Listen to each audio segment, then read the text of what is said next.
All right, welcome everybody to the first meeting of the Judiciary Committee for 2017.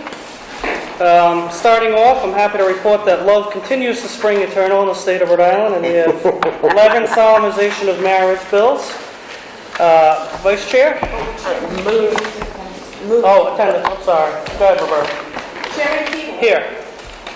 Vice Chairwoman Magello. Here. Second Vice Chairwoman Hagan McEntee. Here. Representative Edwards. Here. Representative Brady. Representative Craven. Representative Coughlin. Here. Representative Corvese. Yes. Representative Almeida. Representative Canario. Representative Filippi. Yes. Representative Knight. Here. Representative Shanley. Here. Representative Price. Representative Roberts. Here. Representative Bella Wilkinson. Here. 11 present, 5 absent. We have a quorum. Okay, back to the marriage solemnization bills. Mr. Chairman, I move to bundle the 11 solemnization of marriage bills and then pass the bundle. Okay, Representative Jello. That's seconded by Representative Hagan McEntee. McEntee's fine. McEntee's Mr. fine. Chairman, is this motion just a bundle? This is a motion to bundle. First we move to bundle. So on the motion to bundle, all in favor? Aye. Is there any opposition? Okay, so they shall be bundled. Move passage. Move passage of the bundle of 11 marriage bills. The Vice Chair moves passage. I'll second that. Seconded by the second Vice Chair. All in favor? Aye. Is there any opposition? Nay. Representative Corvese and Representative Roberts in opposition. The bundle passes. Next we have 4 bills to be heard. I want to move to both of those. Mr. Chairman, I would move to hold all remaining bills on our calendar for further study. Okay, the Vice Chair moves to hold for further study the remaining bills. That's seconded by the second Vice Chair. All in favor? Aye. Is there any opposition? Okay, those bills will be held for further study.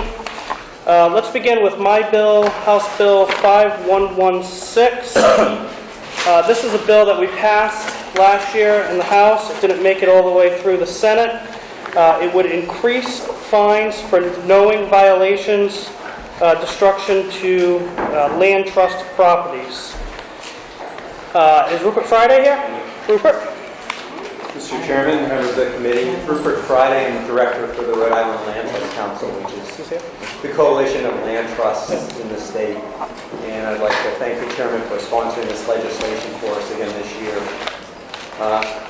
House Bill 5116, it increases the penalties for people who willfully damage protected open spaces. Since the 1980s, Rhode Islanders and land trusts, municipalities in the state have invested millions of dollars protecting open spaces. And a couple of land trusts have had problems with people sealing stone walls or cutting trees. And the current penalties for those activities are a little more than a hand slap. The current penalty if you steal a stone wall and you get caught and convicted is you have to put the stone wall back. So it's pretty lucrative if you don't get caught. The penalty for cutting a tree is the timber value of the tree. So it's little deterrent. This legislation is passed based on legislation that was passed in 2006 in Connecticut that they adopted to increase the deterrence for people intentionally willfully damaging protected lands. And last year we worked with Representative Chippendale and members of the Republican caucus had some concerns about the language.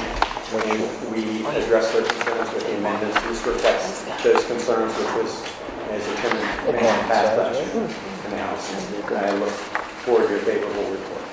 Be glad to answer any questions. Whip Edwards. Thank you, Chairman. Approximately how many times does this occur every year in the state of Rhode Island? I don't know that there's a count, but I get calls from land trusts where they call me up and so the year that I worked from this first year, so I got a call from the Westerly Land Trust from a person down there, and a neighbor cut down an older cedar tree that was clearly on their property just to improve the view. So that's the kind of thing that happens, and there's really little recourse. A Quinnic Land Trust had an easement on a property where the same thing happened, where a neighbor cut down some trees on this farmer's land, and the land trust went to the farmer and said, you know, hey, what are we going to do about this? And the farmer said, it's going to take me more to take it to court than we'll get back in penalties. So it's really intended to be determined. But I don't have a quantification because most of the land trusts in Rhode Island are volunteers, so trying to get an inventory would be difficult. Thank you. Thank you, Chairman. Representative Knight. So 2 questions. Sure. A, what's wrong with the existing trespass laws? And 2, does the land trust, do your members have the ability to supervise or oversee their land in such a way that they're even in a position you can't keep your water?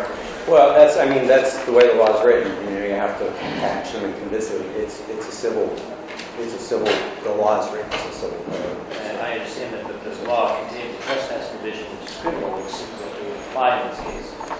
Are we making, I guess what I'm asking is, are we making more law to do what we already have law to do? The sense, and when I started working on this with the Attorney General's office, the sense was that there really isn't good provisions for dealing with this problem in Rhode Island. Like I said, the penalties are minor, so that there's really little recourse for the land trust to address the problems.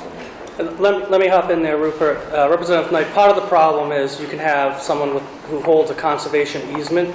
They're not the owners of the land, so they have no standing right now. So this bill would allow the holder of a conservation easement to go into superior. Provides some. That's part of the bill, too. All right, any further questions for Mr. Friday? Thank you, Rupert. Thank Can we hear from Meg Kerr from the Audubon Society? Thank you, Mr. Chairman, members of the committee. My name is Meg Kerr, and I'm the Policy Director at the Audubon Society of Rhode Island. The Audubon Society supports this bill. We're one of the largest land trusts in the state, own a lot of different properties, and you're probably familiar with some of the large refuges that Audubon owns, but we also own a lot of small lots around the state. Rep. McEntee is familiar with some of those in her district. Oh, yeah. And when I asked my director about this bill and how it applies to Audubon, he cited examples of where we have coastal properties and the next back property owner wants a clear view of the waterway, whatever it is, and they clear Audubon property to give them an unobstructed view. And it is sort of an ongoing issue for Audubon on some of the properties that we own. And Larry Taft, our director, said that for many developers, they just sort of view that as the cost of doing business, doing that development. So this would help deter the destruction of the natural features on protected lands that Audubon has. Thank you. Any questions for Meg? Representative Price. Thank you, Chairman. I know you, on a grander scale of things with the developers encroaching in and doing large-scale damage, but as far as just encroaching, causing, making trails or damaging vegetation, if someone owns property that's abutting state or preserved property and they just, like to walk down to the river and, maybe, try, fall in, small tree that's in the way and walk down the river and then, eventually they're going to create a path. I mean, is that going to be considered? I think Audubon would have to see that it was damaging the natural values of the property. But I do not run the conservation program for Audubon, so I couldn't make that call. What Larry was talking about was large trees being cut down, Right. mostly that were obstructing views. So I think those are natural features that have some real value. Yep. Okay. Thank you. Yeah. Thank you. Any other questions for Meg? Thank you very much. We have received written testimony from the Rhode Island Land Trust Council in support, as well as the Audubon Society in support of this bill, and that will conclude testimony on House Bill 5116 by myself. I see Representative Diaz there. Let's take House Bill 5101 up next. Representative, before we get to you, Representative Craven, would you like your votes recorded? Yes, Mr. Chairman. So ordered. Representative Price, would you like your votes Yes, recorded? please, Chairman. So ordered. Representative Diaz. Thank you, Mr. Chairman and members of the Judiciary Committee. The bill in front of you has a history behind, like any other bills that we introduce. This bill was introduced for the last 2 years and was in front of the Corporation Committee, passed in the House with no opposition, but it was not the right amount of time in the Senate to make possible to pass in the Senate. So I'm planning to move in the bill as fast as possible. So thank you, Chairman Kibo, for bringing the bill early this year. And the bill history behind is that one day I was teaching with one friend, one of the diabetes classes, and she parked in the parking lot. We finished the teaching. I left earlier than her, and when she came out, her car was not there. She was so surprised because previous to the class, she called the dealer and said, I know I have to pay today, but I get paid Monday, so I will pay my regular payment next Monday. Please don't take my car away. Even though she gave them the notice, when she came out from the class, she didn't find a way to go home because the car was not there. It was done by a used car dealer who usually treat clients that way. They don't give a proper notice. They don't give an opportunity to pay any default payment or anything to cure or solve the situation. Based on that experience, I started hearing from many other people that they were facing the same thing. That some dealers, used car dealers, were doing that, never giving notice that they will repossess the car. They just put a GPS. They find a way to get the location of the automobile and get it away from the customer without any notice. What the bill pretending is require any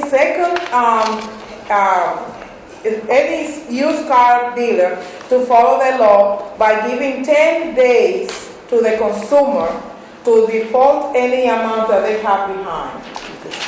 In case the dealer proceed with repossess the car, then that will be 20 days that the person have a right to pay the amount of money that they own to the dealer and then get the car back. In case the dealer is still not complying with the law, and then we put a penalty of $500 and give the lessor, the consumer, extra 20 days to resolve the problem. It's a good bill for the consumer, for low-income people who have to buy a used car, and it's not affecting the new cars dealer in Rhode Island. It's just those that are not doing the right for the peace.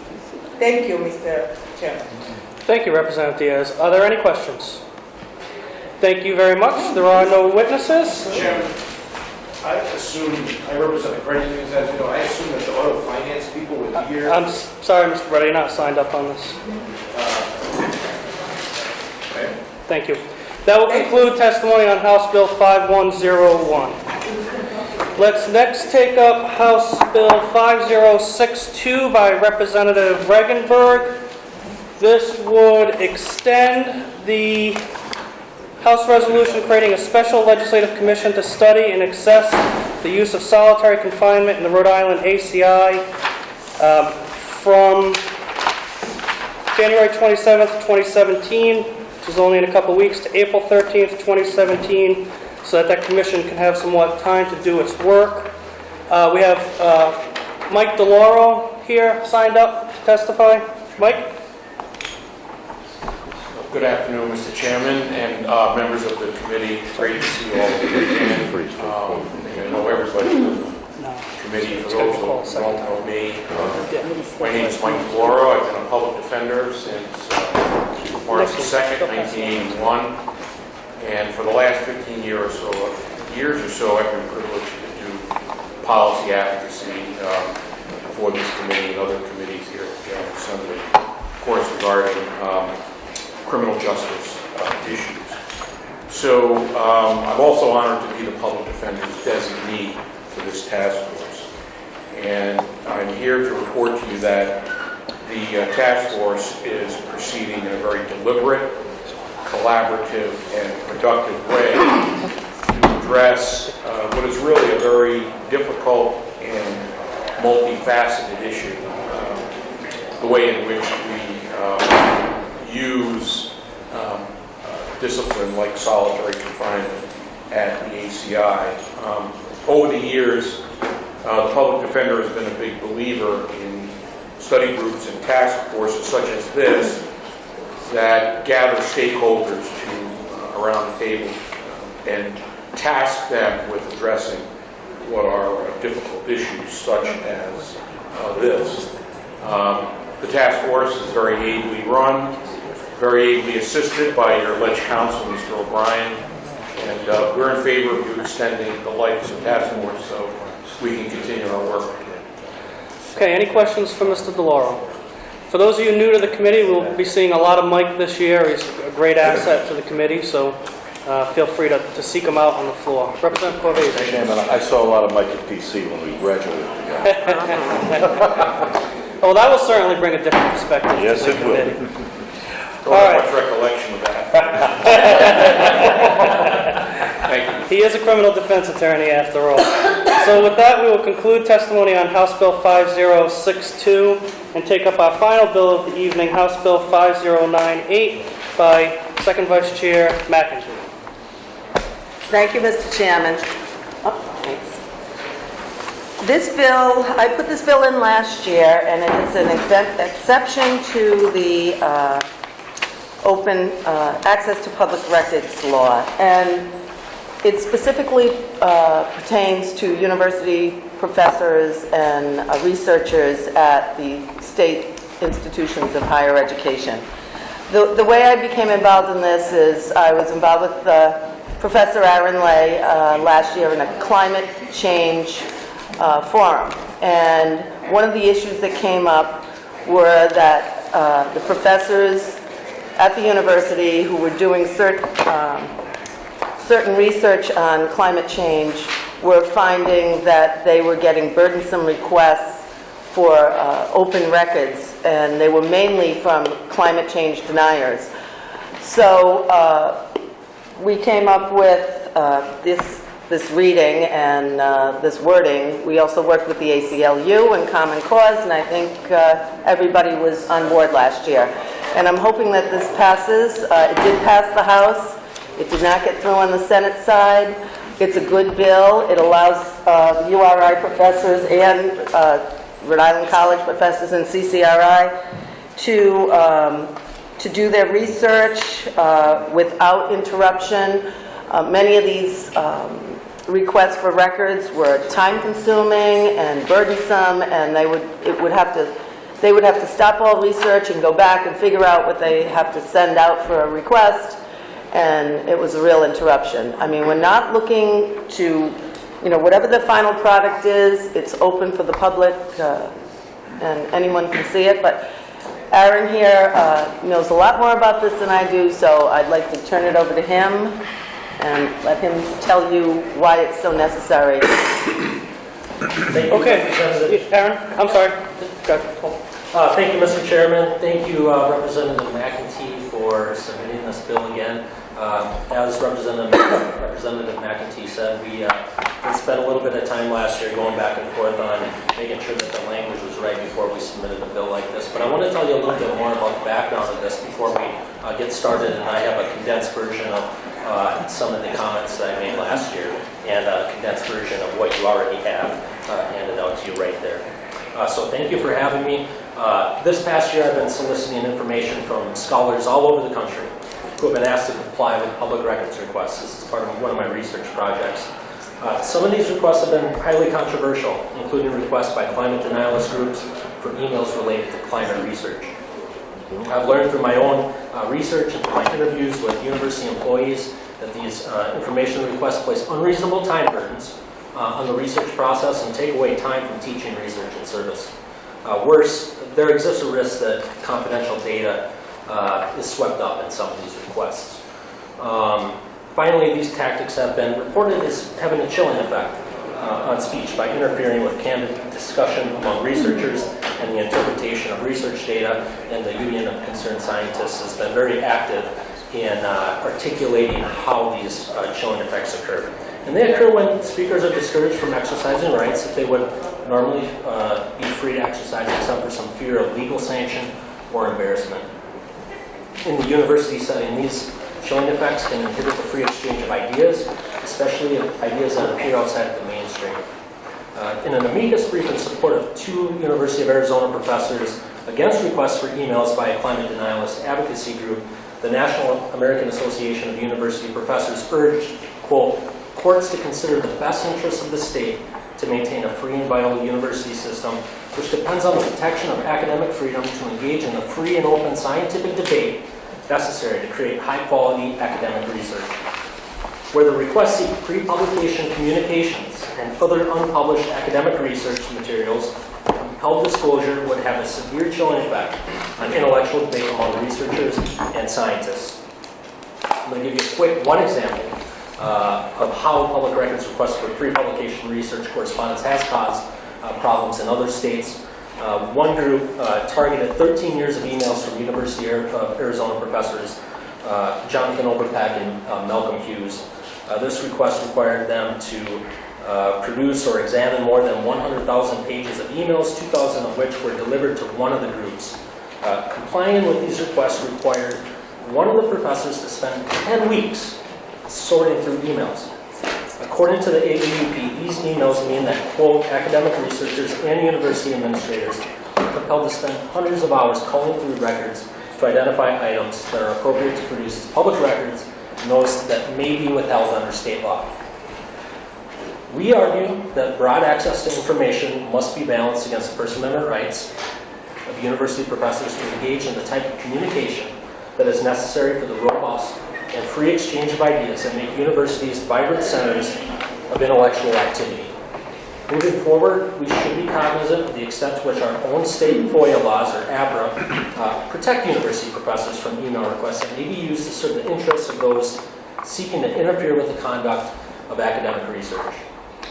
Our very own Rhode Island statute is ambiguous about the extent to which it protects this type of research, while states like Delaware, Georgia, Maine, New Jersey, Ohio, South Carolina, and Utah send a powerful message in support of academic research by protecting the scholarly correspondence and data of public university researchers. In summary, Rhode Island's ambiguous state exemption for working papers raises a number of concerns that could be minimized with this clarification that Representative McEntee has submitted. My principal reason for testifying in support of this amendment is that the amendment will clarify that certain materials related to the research process do not fall under the APRA law. I'll give you a brief example from my own research, something that I'm also worried about myself.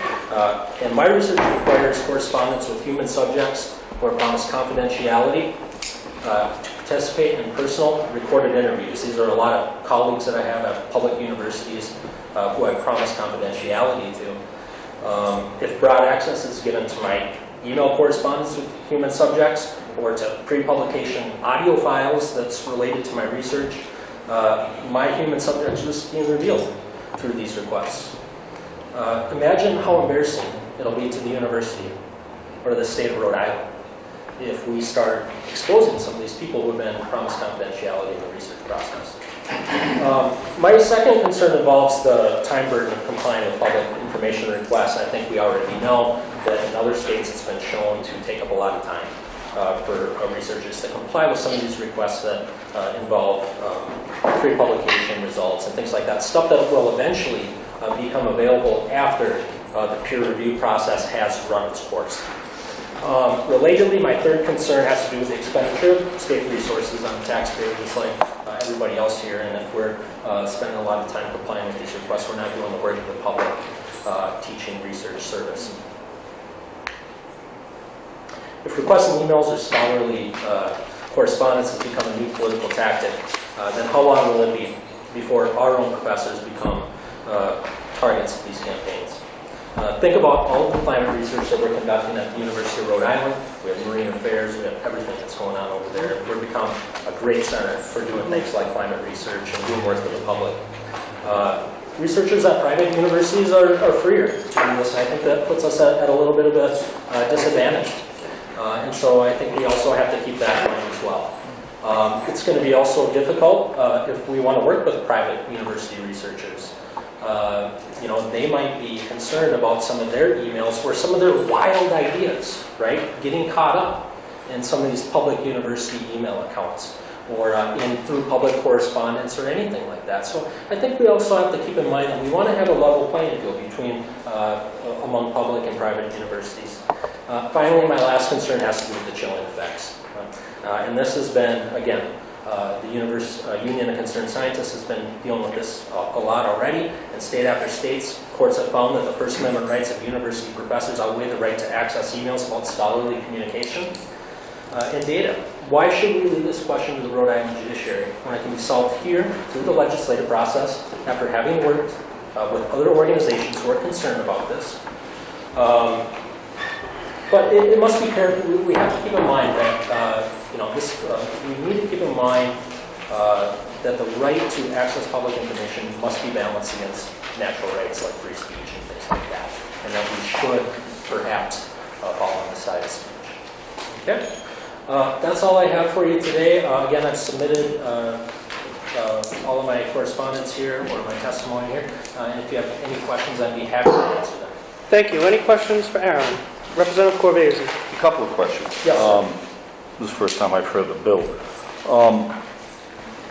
Representative McAtee alluded to the fact that after the published product, all your other information would be accessible to the public. Would that include emails?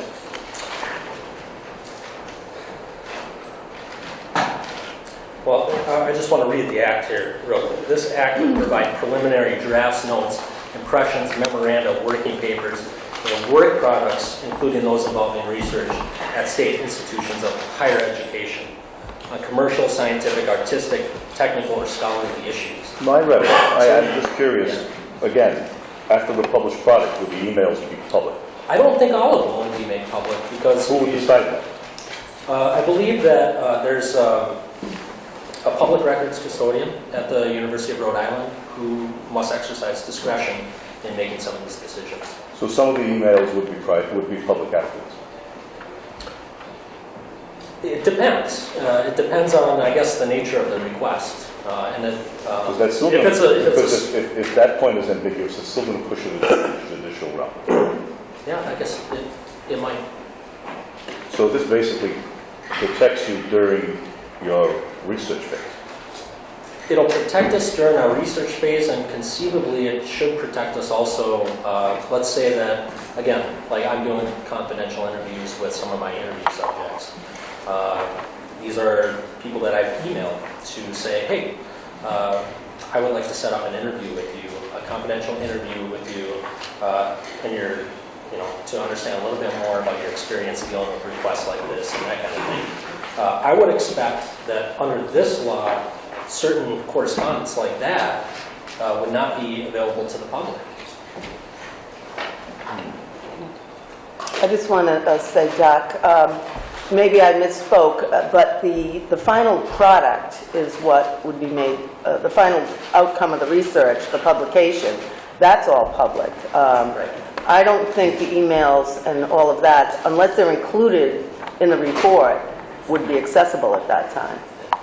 But I think the tactics, when they do their reports, you go through a lot of scrutiny, and I think Jay Walsh will testify to that, how much scrutiny you go through to do the final publication of any research. Thank you. And you use the phrase confidential data.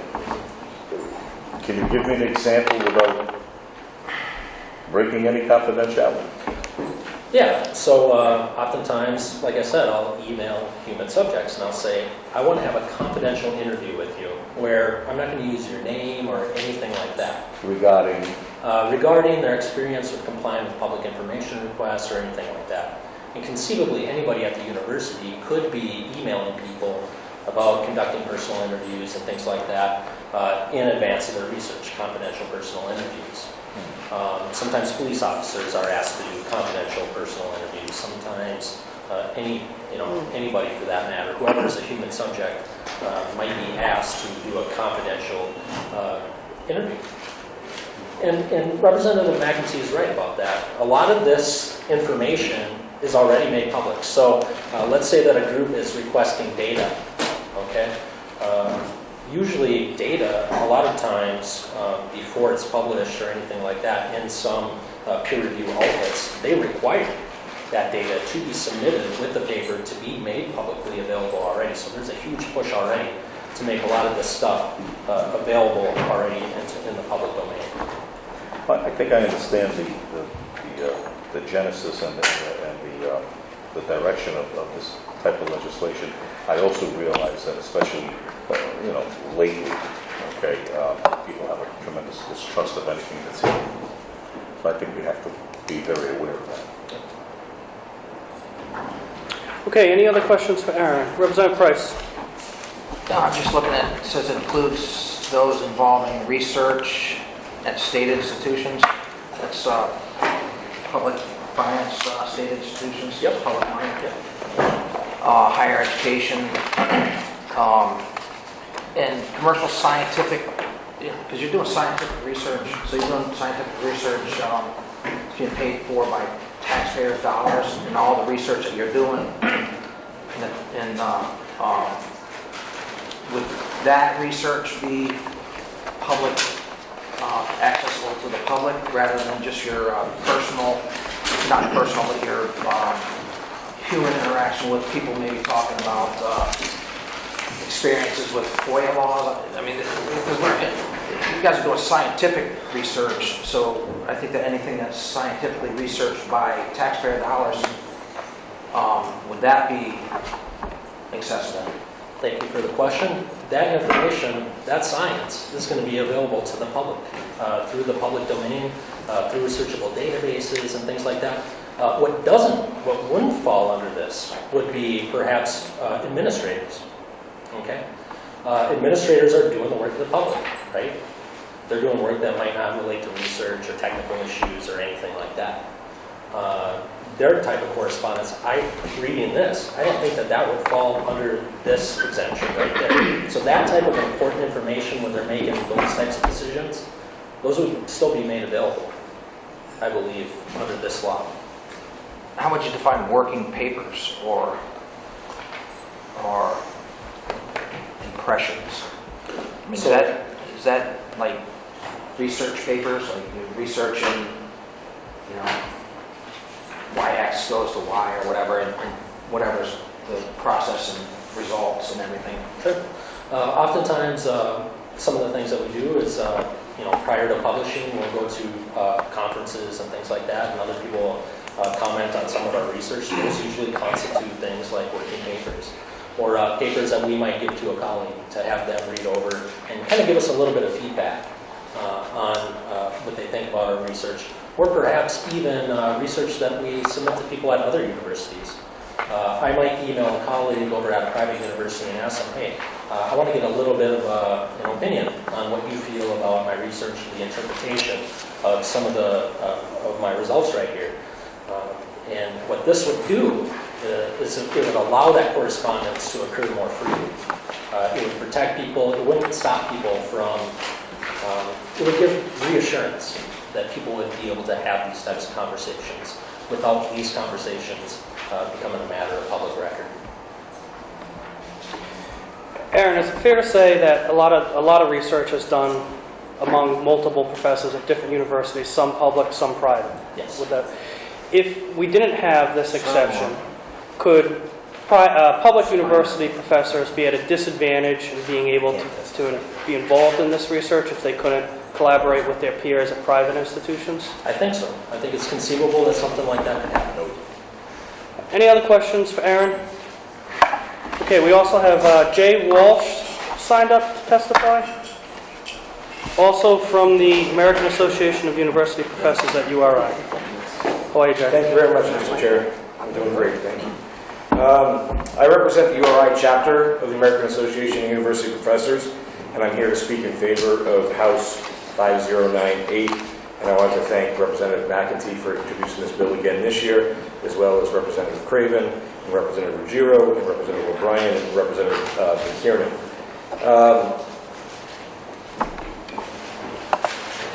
I wanted to add a couple of comments to some of the questions that were already asked of Aaron, but I'll save those to the end. I'll just give a couple brief introductory comments here. All of the work done by university faculty, all the research done by university faculty is tentative in its very nature until it's published, until it's public. The question about what are impressions or what are working papers. Impressions could be something as simple as the notes that you're taking there in a meeting like this. You're talking to other researchers about a topic and they say something that makes you think, that data makes sense when I think about it that way, I should go look at it. And maybe you go to look at it and it turns out to not make sense, but it doesn't need to be public access because that's what researchers do. They explore a whole variety of different areas, and we don't want to stymie that exploration. The question about whether the emails would be public after publication, that's not the way that I read the statute. I'm not an attorney. I think Representative McEntee's explanation made sense to me, but I'll point out another place in the statute that makes that clear. In section I, it says, reports and statements of strategy or negotiation with respect to the investment or borrowing of public funds until such time of those transactions are entered into. So when the state is coming up with a strategy or making financial decisions about how to invest public funds, those communications are not open to public access until they enter into an agreement. That language about entering into agreement is absent in this bill or in this section that we're talking about this evening. And so absent that language, it wouldn't open up the emails later on. And for some of the same reasons I mentioned about impressions or memos. Sometimes as researchers we go down the wrong path and the research and the data kind of reveal that to us. Issues of confidentiality. I'll use one that could be near and dear to all of your hearts. Let's say there's a political scientist somewhere in the country that wants to study how General Assemblies really pass laws, because we know that it's not done the way that civics always teaches us it's done. And the only way they can really get to the conversations about what happens, what are the discussions like in rooms like this or in rooms like that with the door closed, how do they get to that? They need to make sure members of the General Assembly across the country need to say, I'll talk to you, but you better not use my name, ever. And that's how a political scientist could get that kind of research. And the way it would show up in data later on is you'd be coded. You wouldn't be Representative Corvasi. You'd be, Representative 125, and there'd be no way to connect you to your comments. Trust me, I wouldn't talk. And then whether the scientific research is public or not, it is when it's published. When it's published, all the data, and that's what makes the work of university researchers so valuable to the common good, to increasing knowledge and to producing knowledge, is that we start to develop an understanding of what's true and what's not true because it goes through a process of peer review, because other scholars get to question it, because other scholars get to challenge it, because other scholars get to present data that might contradict what you're working on. It's those final conclusions that go through that process that become public that then we can hang our hats on and say, all right, this is where we are. We're not going to waste time sifting through what we've worked on for the last 5 years getting to this point. You don't need to, because the researchers have done it. But I think besides that tentative part of it, I think that there are two other reasons. Well, I'll give one other reason, because Aaron already talked about the shielding research from ideological attacks. But it's also in the public interest. If somebody requests public access to my research while I'm doing the research and I'm not on the right track yet, I haven't reached my conclusions, we don't want that information in the public in a way that might be misleading. It might harm the public. So besides the fact that the work is tentative until it's published, and the Academy has a very rigorous way of ensuring that what's published in academic journals and books is worthy of publication. Besides that, and besides the possible ideological attacks that my colleague mentioned, it's in the public interest to be able to keep this because we don't want to unintentionally scare people or misinform people in the process of trying to figure out what's true and what's not true. I think this is a very good bill. It's a good bill for the faculty at URI. It's a good bill to go to Chairman Keeble's question, it's a good bill for the faculty of Brown. I mean, if Brown nurses and URI nurses are going to be doing research together, and Brown isn't open to these requests, they might have some concerns, as Aaron pointed out, and as the chairman mentioned. So it's good for the faculty, it's good for the state, it's good for the public, the common good, and we hope that this committee recommends passage of this bill again as it did last year. Thank you very much. All right, thank you. Any questions for Jay? All right, thank you very much. And once again, that is a bill that the House did pass last year. John Marion from Common Cause may submit written testimony on this bill in the future. Randall Rose also might submit written testimony on this bill in the future. We have an email from Nick Inglis, who states that he is a leader in the records and information management community. Yep. And president of the Information Coalition. And he urges us to reject this bill and instead adapt the National Archives and Record Administration definition of public records. We also have written testimony from the American Association of University Professors. And with that, we will conclude testimony on Representative McEntee. Thank you, Mr. Chairman. I did speak with Nick Inglis today, and after receiving this email, and he stated to me that he misunderstood what the change was. So I don't know if he's still standing by this. You actually sent out Or no. a follow-up email, I believe. Oh, we did? Yes. Okay. Is this the one we got or no? This is the one we have in our... This is the original one, I'll ask the Yeah, clerk there was a follow-up email Yeah, I'll have stating the, what you just said. I'll have Oh, the clerk find that email and submit it to the committee. So with that, we will conclude testimony on House Bill 5098 by Representative McEntee, and that's our final bill for the evening. Representative Craven moved to adjourn. Seconded by Did your homework. Chairwoman. All in favor? Aye. We are adjourned.